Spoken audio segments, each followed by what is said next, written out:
the Venetian Republic stands as a beacon of ingenuity and resilience in the annals of history. Its strategic mastery of the Mediterranean laid the groundwork for modern global commerce. In the twilight of the Roman Empire, as the once mighty legions faltered and the imperial authority waned, a cluster of small islands in the marshy lagoon of the Adriatic Sea began to stir with life. The year was circa 450 CE, and the world was on the cusp of a profound transformation.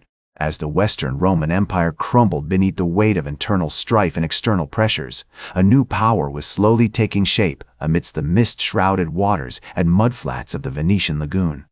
The earliest inhabitants of this unforgiving yet majestic environment were refugees and fugitives from the mainland, fleeing the ravages of war and the brutal depredations of barbarian hordes. They brought with them a patchwork of skills, traditions, and cultural influences forged in the crucible of a dying empire. These pioneering settlers would eventually coalesce into a distinct community, bound together by their shared experiences, geographic isolation, and an unyielding determination to survive. One of the earliest recorded settlements in the Venetian lagoon was Torcello, a small island that would serve as a vital hub for the fledgling community. As the centuries passed, Torcello's strategic importance grew, attracting merchants, artisans, and fishermen from across the region. The island's fertile soil, abundant waterfowl, and access to the sea created a unique confluence of resources, allowing the settlers to establish a thriving economy based on trade, agriculture, and maritime commerce. The Venetian lagoon, with its labyrinthine waterways and treacherous tides, presented a formidable challenge to these early inhabitants. Yet, it was precisely this environment that would shape the destiny of the Venetian people, fostering a culture of resourcefulness, adaptability, and innovation. As they learned to navigate the unpredictable waters and harness the power of the tides, the Venetians developed a profound appreciation for the intricate balance between nature and human ingenuity. In the midst of this formative period, a figure emerged who would play a pivotal role in shaping the course of Venetian history. Paoluccio Anafesto, a charismatic leader and skilled diplomat. Elected as the first Doge of Venice around 697 CE, Anafesto navigated the treacherous waters of Byzantine politics, forging alliances with the Eastern Roman Empire, while maintaining a delicate balance between the competing interests of the Lombards, the Franks, and other regional powers. As the Venetian Republic began to take shape under Anafesto's guidance, the city's strategic location at the crossroads of the Mediterranean became increasingly apparent. The lagoon's unique geography, with its sheltered waters and access to the open sea, made it an ideal hub for trade and commerce. Merchants from across the known world, Greeks, Jews, Arabs, and Italians flocked to Venice, drawn by the promise of wealth, opportunity, and a degree of freedom unparalleled in the medieval world. As the Venetian Republic's influence expanded, its merchants and traders established a robust network of commercial relationships with the Byzantine Empire, the Arab caliphates, and the emerging kingdoms of Western Europe. The city's strategic location allowed it to control the flow of goods between East and West, making it a vital hub for the trade of spices, textiles, glass, and other precious commodities. One notable example of this commercial prowess was the Venetian monopoly on the trade of Tyrian purple, a highly prized dye extracted from the secretions of the murex snail, which was used to color the robes of kings and emperors. During the 8th and 9th centuries, Venice's doges continued to navigate the complex web of alliances and rivalries between the Byzantine Empire, the Carolingian dynasty, and the rising powers of the Italian peninsula. The Doge Orso-Ipato, who ruled from 726 to 737 CE, played a crucial role in maintaining Venetian independence and expanding its commercial reach. He established trade agreements with the Byzantine Emperor Leo III, securing preferential treatment for Venetian merchants and paving the way for the city's future growth. As Venice's wealth and influence increased, so did its cultural and architectural achievements. The construction of the iconic St. Mark's Basilica, which began in the 9th century, exemplified the city's unique blend of Byzantine, Islamic, and Romanesque styles. The basilica's intricate mosaics, golden domes, and soaring vaults created a breathtakingly beautiful space that reflected the city's status as a crossroads of cultures and civilizations. The Venetian Republic's relationship with the Byzantine Empire remained complex and multifaceted throughout the medieval period. While Venice relied heavily on trade with Constantinople, it also sought to assert its independence and expand its territorial control in the Adriatic.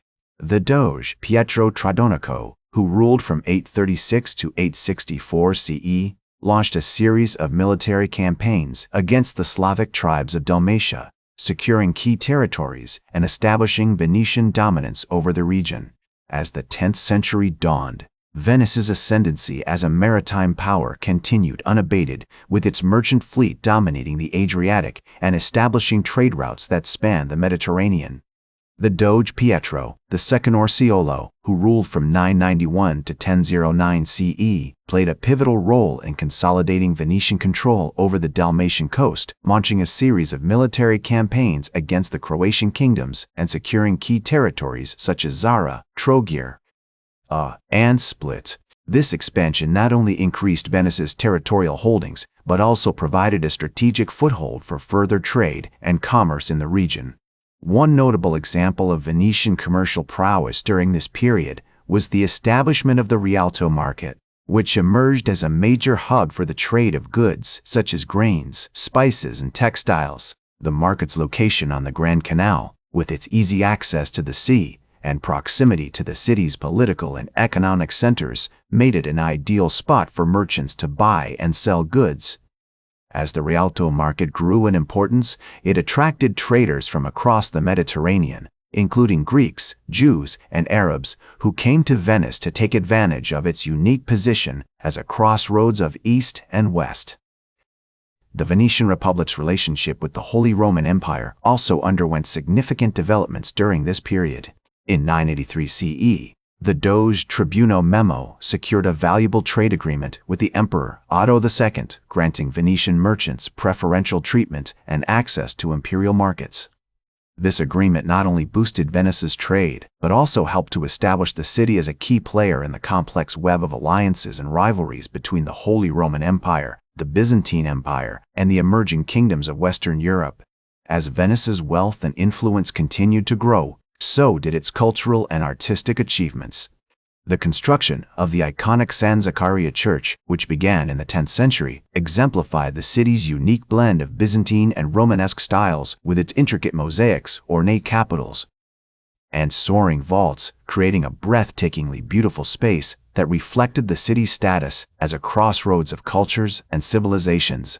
The church's location on the Riva degli Schiavoni, with its stunning views of the lagoon, made it a popular spot for merchants and travelers to pray and seek solace.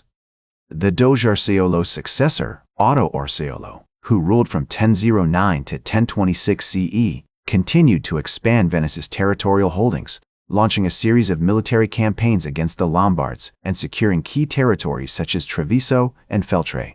As Venice's power and influence grew, so did its reputation as a center of learning and culture, attracting scholars and intellectuals from across the Mediterranean who came to study and teach in the city's renowned schools and scriptoria.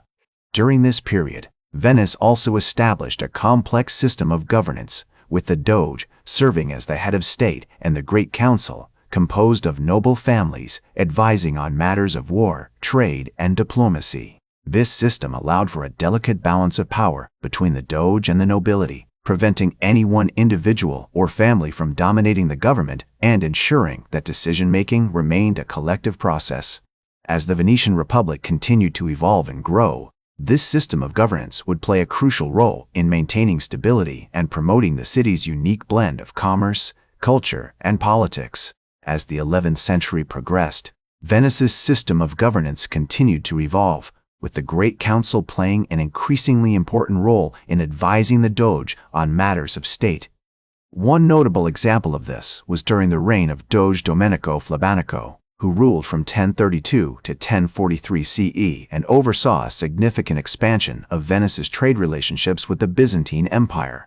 The Great Council advised Flabanico on the negotiation of a valuable trade agreement with Emperor Constantine IX, Monomachos, which granted Venetian merchants preferential treatment in Byzantine ports and helped to cement Venice's position as a dominant force in Mediterranean trade.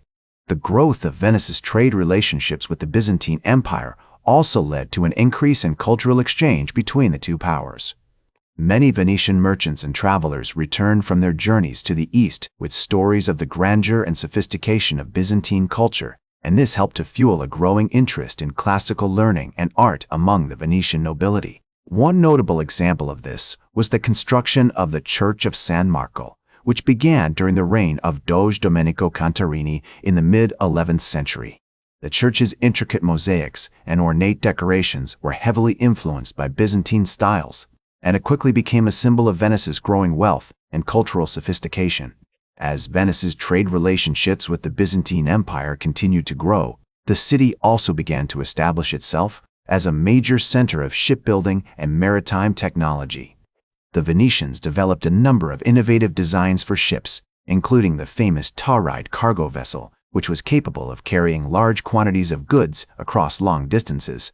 This helped to give Venice a significant advantage in the Mediterranean trade, and the city's shipyards became renowned throughout Europe for their skill and expertise.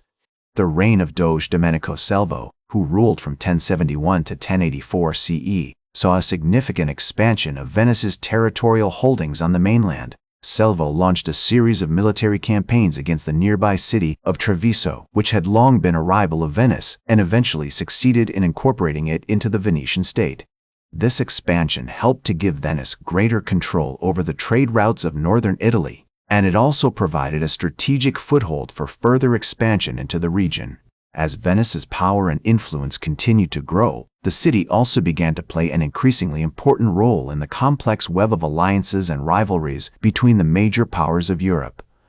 In 1082 CE, Doge Salvo signed a significant treaty with Emperor Henry IV of the Holy Roman Empire, which granted Venetian merchants preferential treatment in imperial ports and helped to cement Venice's position as a dominant force in Mediterranean trade. This treaty also marked the beginning of a long and complex relationship between Venice and the Holy Roman Empire, which would play a major role in shaping the course of European history over the centuries to come. The late 11th century also saw a significant increase in the number of pilgrims and travelers passing through Venice on their way to the Holy Land. The city's strategic location at the head of the Adriatic made it an ideal stopping point for those journeying to the east, and many pilgrims took advantage of the city's famous hospitality and generosity. One notable example of this was the visit of Count Raymond of Toulouse, who stopped in Venice on his way to the First Crusade in 1096 CE. Raymond was warmly received by Doge Vitale Falier, who provided him with significant financial and military support for his journey. As the 12th century dawned, Venice's position as a dominant force in Mediterranean trade continued to grow, with the city's merchants establishing a strong presence in the ports of Byzantium, Egypt, and Syria. One notable example of this was the activities of the Venetian merchant Romano Mirano, who established a thriving trade network in the cities of Constantinople and Alexandria, exchanging goods such as textiles, spices, and precious metals for grains, wines, and other commodities. Mirano's success was mirrored by that of many other Venetian merchants, who helped to establish Venice as one of the wealthiest and most influential cities in Europe. The reign of Doge Ordelafo Falier, who ruled from 1102 to 1117 CE, saw a significant expansion of Venice's territorial holdings on the mainland. As Venice's power and influence continued to grow, the city also began to play an increasingly important role in the politics of the Mediterranean. In 1122 CE, Doge Domenico Michele, who ruled from 1117 to 1130 CE, signed a treaty with King Baldwin II of Jerusalem, which granted Venetian merchants significant trade privileges in the ports of the Kingdom of Jerusalem. This treaty helped to establish Venice as a major player in the politics of the Crusades, and it also marked the beginning of a long and complex relationship between Venice and the kingdoms of the Holy Land. The reign of Doge Pietro Polani, who ruled from 1130 to 1148 CE, saw a significant expansion of Venice's naval power, with the city's shipyards producing some of the most advanced warships in the Mediterranean. Polani also launched a series of military campaigns against the nearby city of Pisa, which had long been a rival of Venice, and eventually succeeded in defeating the Pisans in a major sea battle off the coast of Corsica. This victory helped to establish Venice as one of the dominant naval powers in the Mediterranean, And it also marked the beginning of a long and complex relationship between Venice and the city-states of Italy. In 1143 CE, Doge Palani signed a significant treaty with Emperor Manuel I Komnenos of Byzantium, which granted Venetian merchants significant trade privileges in the ports of the Byzantine Empire. This treaty helped to establish Venice as one of the most important trading partners of Byzantium, and it also marked the beginning of a long and complex relationship between Venice and the Byzantine Empire. The treaty also led to an increase in cultural exchange between the two powers, with many Venetian merchants and travelers returning from their journeys to the east with stories of the grandeur and sophistication of Byzantine culture. As the 12th century progressed, Venice's trade relationships with the Byzantine Empire continued to grow, with the city's merchants establishing a strong presence in the ports of Constantinople and other major cities.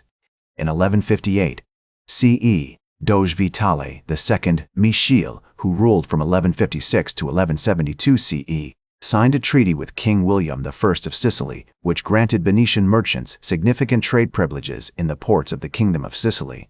As the 12th century drew to a close, Venice's position as a dominant maritime power was further solidified by the reign of Doge Orio Mastropiero, who ruled from 1178 to 1192.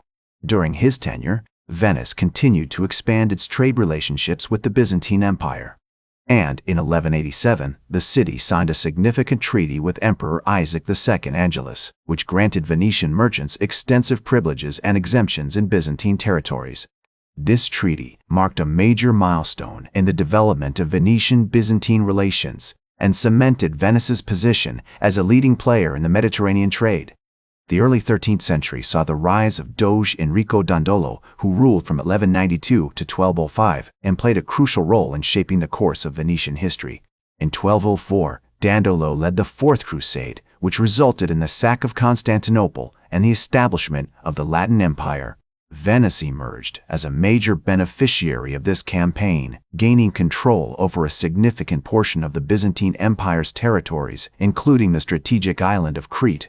This expansion marked a major turning point in Venetian history, as the city began to transition from a purely maritime power to a territorial empire. The 13th century also saw the rise of the Venetian noble families, who played an increasingly important role in shaping the city's politics and economy.